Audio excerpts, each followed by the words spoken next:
Hey everyone, my name is Akash Yadav from the Backbenches Institute और आज के इस क्लास में हम पढ़ने वाले हैं कौन सा फ्यूचर टेंस को। फ्यूचर टेंस को हम पढ़ने नहीं वाले क्योंकि हम फ्यूचर टेंस को ऑलरेडी पढ़ चुके हैं हमारे क्लास में, ठीक है, कई बार। लेकिन आज मैं आपको बहुत आसान तरीके से सिखा रहा हूँ कि कैसे हम एक अफर्मेटिव सेंटेंस को इंट्रोगेटिव में बदल सकते हैं बिना कुछ रूल्स और वो सब चीज़ जाने, ठीक है। तो हम क्या करेंगे, एक मैंने अफर्मेटिव सेंटेंस यहाँ पर लिखा है फ्यूचर टेंस का बहुत सारे, जिसमें से जो 3 सेंटेंस है वो फ्यूचर सिंपल का है, बाकी 3 जो सेंटेंस है वो सेंटेंस है आपके फ्यूचर कॉन्टिन्यूअस के, और जो बाकी 3 सेंटेंस है वो है आपके फ्यूचर परफेक्ट के, ठीक है। तो हम इन जितने सेंटेंस हमने यहाँ पर लिया है, ठीक है, इन सभी सेंटेंस को हम क्या करेंगे, इंट्रोगेटिव बनाएंगे, ठीक है ना। और उस इंट्रोगेटिव में केवल यस नो वाला नहीं रहेगा, हम उसमें WH वर्ड भी यूज करके देखेंगे, क्योंकि मैं आपको लास्ट वीडियो में मैंने आपको पास्ट का बताया था, उससे पहले मैंने आपको प्रेजेंट का बताया था। अगर आपने नहीं देखा तो जाकर उसको भी देख लीजिए, क्योंकि अक्सर मैंने देखा है कि हम क्या करते हैं, WH वर्ड बनाने के समय या फिर हम जब भी कोई इंट्रोगेटिव सेंटेंस बनाते हैं तो हम अक्सर रूल्स को देखते हैं, ठीक है ना, और रूल्स में हम फंस जाते हैं। तो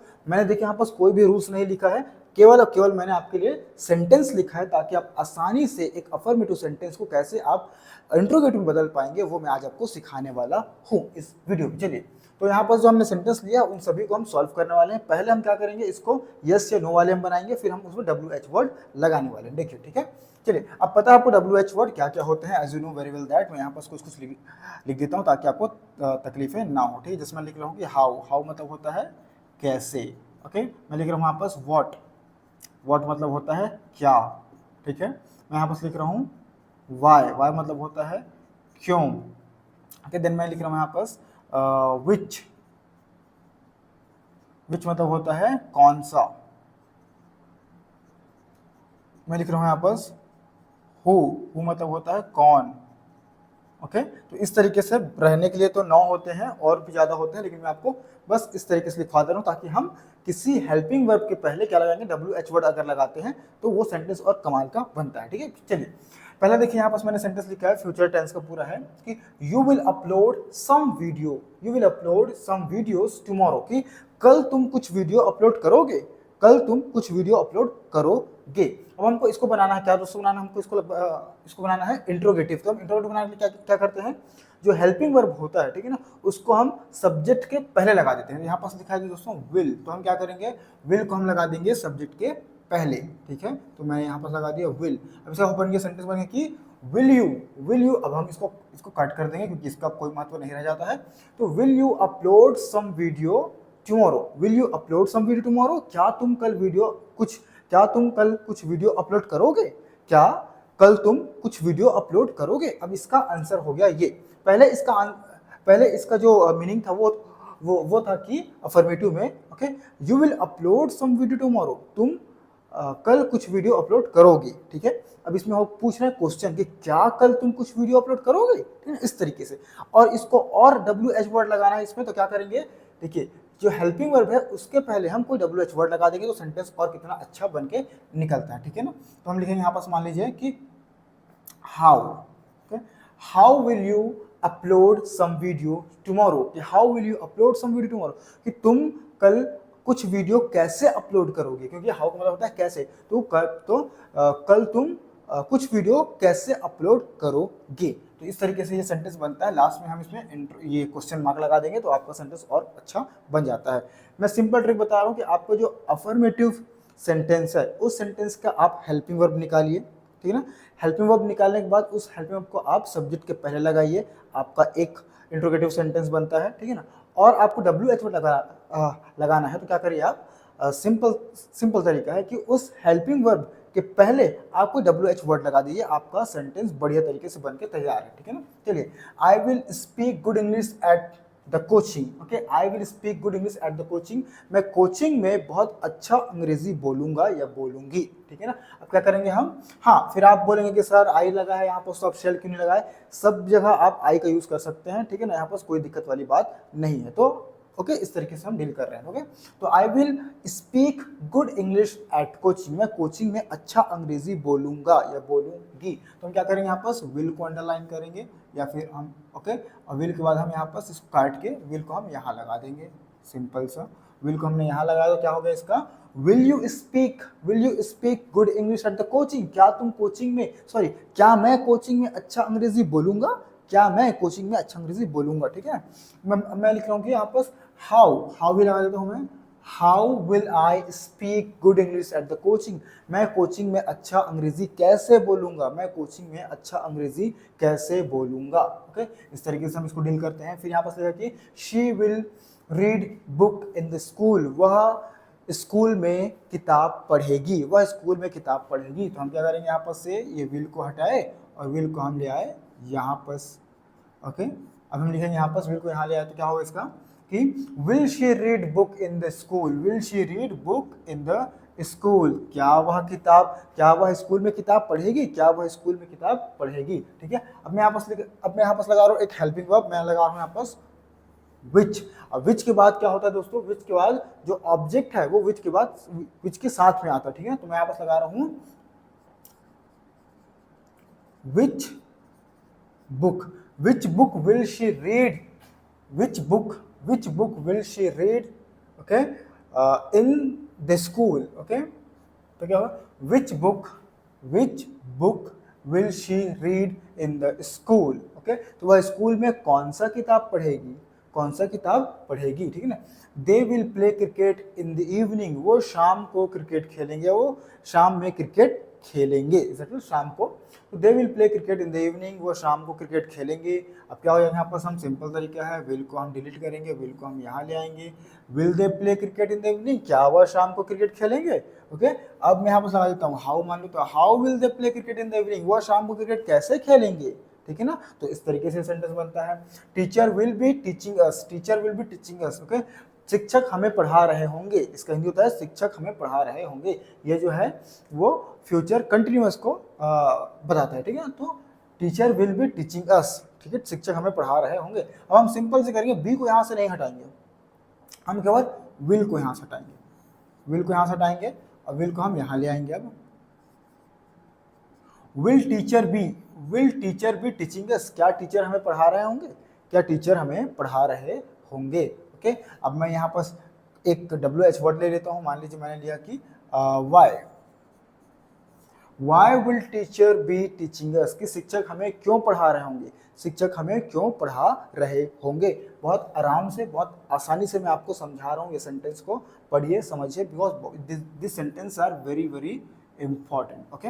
चलिए, तो they will be enjoying in the party, वे पार्टी में मजा कर रहे होंगे, क्या है, वे पार्टी में मजा कर रहे होंगे, ओके। एक इसमें WH वर्ड लेते हैं कि हम लोग लेते हैं कि हाउ, वाई, व्हाट, और क्या आता है, हाउ ही लेते हैं। चलिए, तो यहाँ पर सबको कि विल दे, अब हमने विल को यहाँ पर से डिलीट करेंगे तो क्या होगा, will they be enjoying in the party, क्या वह पार्टी में मजा कर रहे होंगे, इस तरीके से, ओके। सॉरी, तो ये वाला क्वेश्चन हम फिर से करते हैं कि इसमें इसका जो अफर्मेटिव था वो था कि दे will be enjoying in the party, वे पार्टी में मजा कर रहे होंगे। इसका इंटरोगेटिव बनेगा will they be enjoying in the party, क्या वे पार्टी में मजा कर रहे होंगे। अब हम एक यहाँ पर एक WH वर्ड लगाते हैं, मान लीजिए हमने लगा रहे हैं यहाँ पर कि how will they be enjoying in the party, वे पार्टी में कैसे मजा कर रहे होंगे, okay. Then it will be raining in my village, okay. मेरे गांव में बारिश हो रही होगी, ओके। तो हम लगाते हैं यहाँ पर विल को हटा दिए, यहाँ पर will it be raining in my village, क्या मेरे गांव में बारिश हो रही होगी, क्या मेरे गांव में बारिश हो रही होगी, इस तरीके से बन जाता है इसका सेंटेंस। अब इसको अगर हम लोग WH वर्ड लगाते हैं तो क्या लगाते हैं, मान लीजिए हाँ, वाई नहीं, हाउ ही लगाते हैं, okay. Okay, so how will it be raining in my village, मेरे गांव में कैसे बारिश हो रही होगी। My sister will be singing song, मेरी बहन गाना गा रही होगी। यहाँ पर मैंने विल भूल गया है बाकी, ओके। तो माई sister will be singing song, ठीक है। फिर हम लोग क्या लगाएंगे, विल को सामने ले आएंगे, यहाँ से विल डिलीट कर देंगे, तो क्या होगा, will my sister be singing song, क्या मेरी बहन गाना गा रही होगी, तो इसमें अगर हम लिखते हैं कि भाई इसका अगर हम WH वर्ड लगाते हैं कि मेरी बहन कौन सा गाना गा रही होगी, तो कौन सा के लिए हम यूज करते हैं विच, क्या यूज करेंगे विच, और विच के साथ जो ऑब्जेक्ट है दोस्तों वो साथ में आता है, तो हम लगा देंगे क्या, विच सॉन्ग, हम यहाँ पर लगा देंगे which song, okay. Which song will my sister be singing. अब हम यहाँ पर इसको काट के यहाँ क्वेश्चन मार्क लगाएंगे, ठीक है।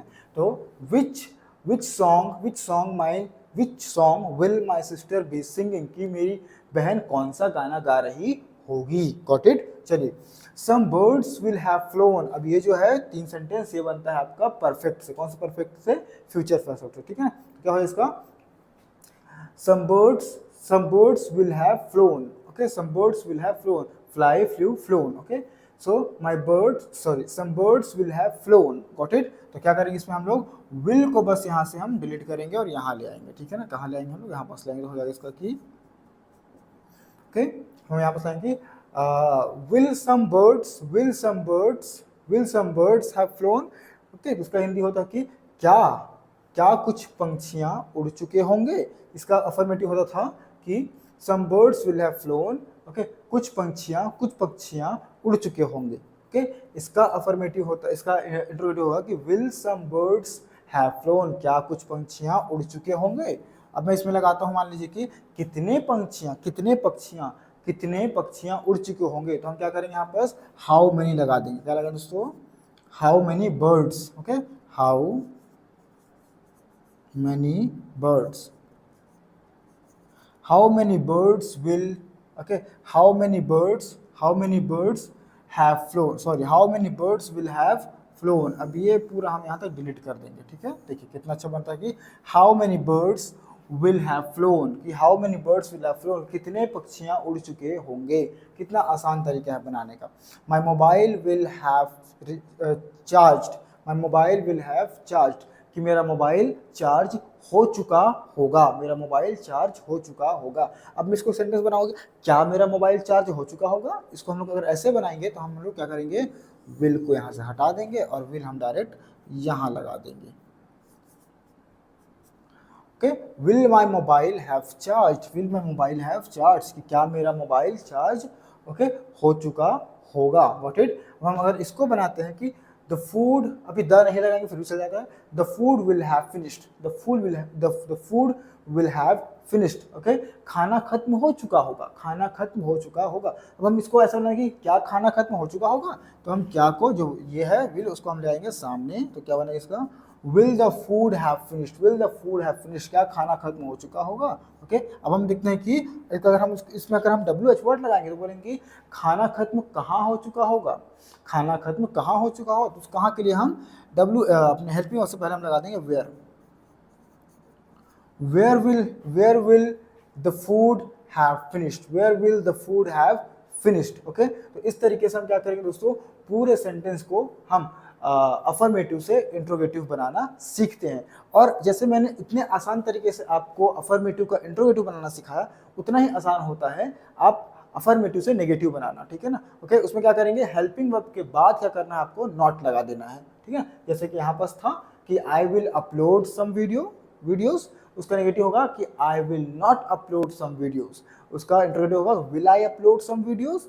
इस तरीके से हम कोई भी सेंटेंस का, अफर्मेटिव सेंटेंस का इंट्रोगेटिव बना सकते हैं, which is very simple to understand, which is very simple to solve. Okay, I hope आपको ये जो पार्ट है, ये जो तरीका मैंने बताया वो आपको समझ में आया होगा। And you have to try at your home to that how can you practise your English, कि आप देखिए कि कैसे आप प्रैक्टिस कर सकते हैं, किस तरीके से आप अपने अंग्रेजी को सुधार सकते हैं। जो मैंने बताया वो तरीका definitely you have to use at your home, and definitely you can do many kinds of sentences. Okay, you can solve many kinds of sentences through this method. Okay, चलिए, so thank you so much everyone for watching this video. I'll meet you in the next video.